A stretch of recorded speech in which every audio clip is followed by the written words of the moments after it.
আমি বৈধভাবে জিনিস করে সত্যিকার অর্থে সরকারি চাকরি করে খুব বেশি লাভবান হওয়া যায় না।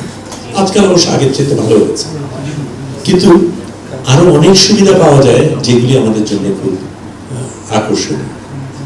কেন আমি ওই চাকরিটা খোঁজ করছি সেই প্রশ্ন আমাকে আমার নিজেকে করতে হবে। আমি লম্বা বক্তৃতা দিতে এখানে আসিনি, আপনাদের সাথে আছি। লড়াই যখন করেছিলেন আপনারা নেতৃত্ব দিয়েছেন, সেটা তেমন সত্য।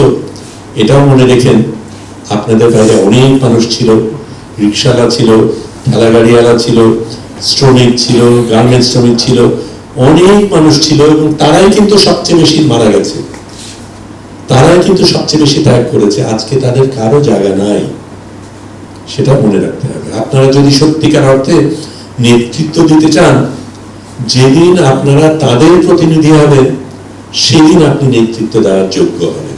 আপনি যদি শুধু আপনার গোষ্ঠীর কথা ভেবে নেতৃত্ব দিতে চান, তাহলে সেটা হবে না। আমি আপনাদের অন্য প্রশ্ন করি, আমি নাহিদকেও সেই প্রশ্ন করেছি, অন্যদেরও করেছি, যে আপনারা যখন রাস্তায় নেমেছিলেন, কি স্প্রিয়া, কি আবেগ আমাদের মধ্যে এসেছিল। আমরা কত আনন্দ করেছিলাম যে এই জিনিসটা আমাদের দেশের সন্তানরা এরকম ভাবে ত্যাগ করতে পারে। আমাদের দেখিয়ে দিয়েছেন আপনারা, সাব্বাস। কিন্তু তারপরে যখন আপনাদের দেখি বড় হোটেলে আপনারা ইফতারি করেন, আমরা যখন দেখি হেলিকপ্টারে করে আপনারা এক জায়গা থেকে আরেক জায়গায় যান, আমরা যখন দেখি পোচপাচের অফিসে আপনাদের অফিস, তখন তো আমাদের প্রশ্ন জাগে, এটার জন্যই কি আপনারা লড়াই করেছিলেন? এবং এই প্রশ্নটা করাটা স্বাভাবিক, এবং আপনাদের মাথায় রাখতে হবে এই সমালোচনা আপনাকে সামনে দাঁড়িয়ে করছি, পেছনে করছি না। পেছনে আমি আপনার কোনো কিছু বলবো না, আপনি যা বলবো আপনার সামনেই বলবো। এবং বলছি এই কারণে যে আপনার উপর এখনো কিন্তু আমাদের আশা আছে। যদি না থাকতো তাহলে আমার এটা বলার প্রয়োজন ছিল না। কি কারণ আছে, আমার কি আসলে গেল? কিন্তু আপনাদের উপর আমি বিশ্বাস রাখি, আপনাদের দিয়ে স্বপ্ন দেখি, আপনারা এখন এক জায়গায় যেতে পারবেন সেটা বিশ্বাস করি, এবং সেটা করি বলেই এই কথাগুলি বলছি, এবং নিরন্তর বলে যাব। আমি এটা ঠিক যে হাসিনার সময় আমাকে অত্যাচার করা হয়েছিল, কিন্তু শুধু হাসিনার সময় করা হয়নি।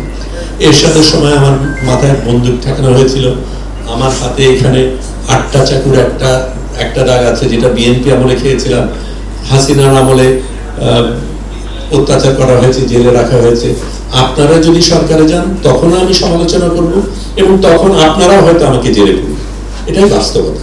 আমি এটা নিয়ে আমার কোনো ভিন্ন স্বপ্ন নেই, কিন্তু আমি আশা রাখি আপনাদের কারণে একটা ভিন্ন কিছু হতে পারে, সেই স্বপ্ন আমি দেখি, বিশ্বাস করি, এবং সেই কারণেই আমি আপনাদের ছেড়ে দিতে রাজি না। আপনার ভুল করলেও আমি ছেড়ে দিতে রাজি না, অন্যায় করলেও আমি ছেড়ে দিতে রাজি না, কারণ আপনাকে শোধরানো কিন্তু আমার কাজ, এবং সেই জায়গায় আমি আছি, থাকবো।